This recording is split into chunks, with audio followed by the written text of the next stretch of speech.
हर हर महादेव, ओम नमः शिवाय। सोमवार का दिन भोलेनाथ को समर्पित है और हर सोमवार को हमें ऐसे अपनी प्रसन्नता के लिए, अपनी खुशियों को प्राप्त करने के लिए, जो हमारे भाग्य में नहीं भी है वह प्राप्त करने के लिए यदि हम थोड़े से कुछ उपाय कर लेते हैं तो भोलेनाथ की कृपा जीवन में अवश्य बरसेगी। यदि आप धन से परेशान हैं या मन से परेशान हैं या शरीर से परेशान हैं, भोलेनाथ औघड़दानी हैं, हर प्रसन्नता हमें देंगे।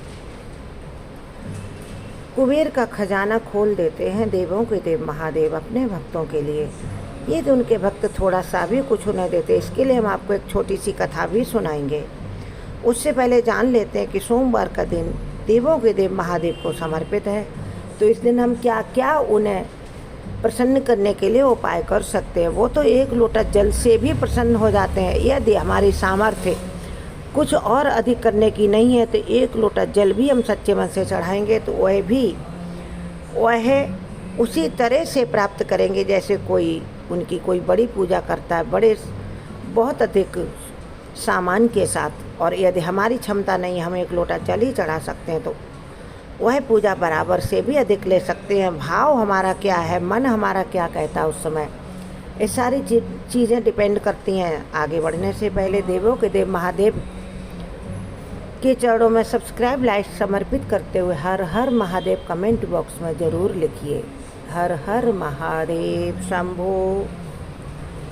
और सोमवार के दिन आप महादेव को ऐसी चीज़ें चढ़ाएं जो उन्हें बहुत पसंद हैं।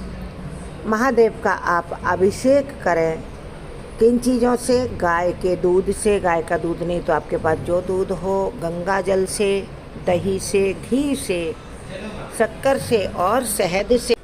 इन 5 चीज़ों को आप एक साथ मिलाकर पंचामृत अभिषेक कर सकते हैं, या फिर एक नियम से, जैसे सबसे पहले दूध से अभिषेक करें, उसके बाद शुद्ध जल से शंकर जी का अभिषेक करें, शुद्ध जल से साफ करें, फिर दही से अभिषेक करें, फिर शुद्ध जल से साफ करें, उसके बाद फिर आप घी से अभिषेक करें, उसके बाद फिर शुद्ध जल से साफ करें, और घी से करने के बाद फिर आप शक्कर से करें, फिर साफ करें शिवलिंग को शुद्ध जल से, और फाइनली शहद से करें।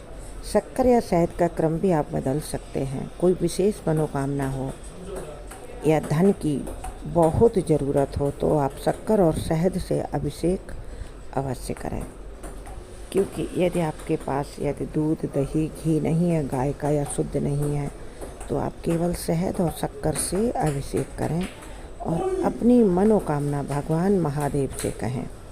देवों के देव महादेव आपकी हर इच्छा पूर्ति अवश्य करेंगे। महादेव को प्रसन्न करने के लिए कुछ विशेष वस्तुएं हैं जो सोमवार को चढ़ाई जाती हैं या प्रदोष काल में चढ़ाई जाती हैं। यदि बहुत अधिक इच्छा हो तो आप ब्रह्म मुहूर्त में इन चीज़ों को चढ़ाएं और प्रदोष काल में चढ़ाएं। प्रदोष काल में आप महादेव को भांग चढ़ाएं, धतूरा चढ़ाएं, समीपत्र, श्वेतार्क, सफ़ेद अकौआ होता उसके फूल चढ़ाएं आप। ये सारी चीज़ें महादेव को बहुत प्रसन्न करती हैं।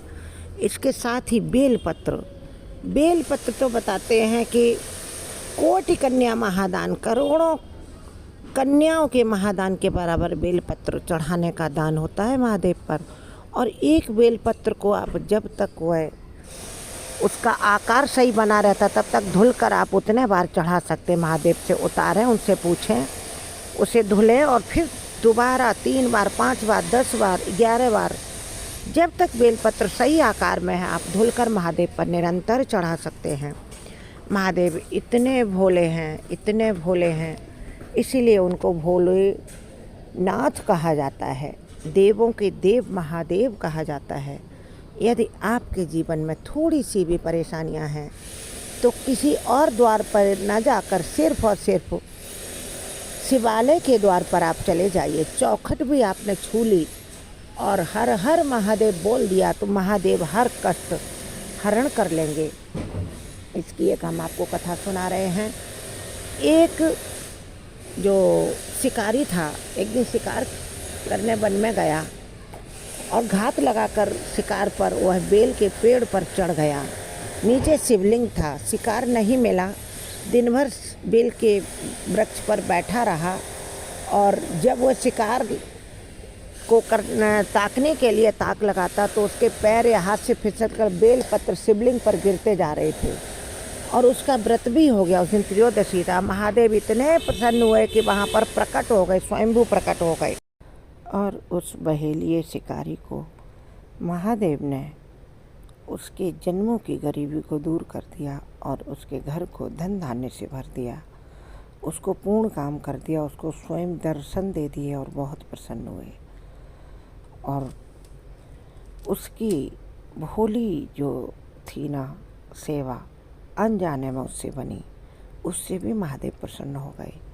तो यदि आप किसी भी प्रकार के कष्ट में हैं, मानसिक, शारीरिक या फिर आर्थिक, महादेव को आप याद करें, शिवालय में जाएं, जितना आपसे बन सके, आपका जैसा भाव हो उस प्रकार से भोलेनाथ को याद करें। उनको जो आप चढ़ाना चाहते हो चढ़ाएं। पितृदोष से भी यदि आप पीड़ित हैं तो तांबे का लोटा लें, उसमें गंगा जल डालें, शुद्ध जल भरें और कुछ काले तिल डाल लें और महादेव के शिवलिंग पर इसको सुबह समर्पित कर दें, सोमवार को या प्रदोष काल में।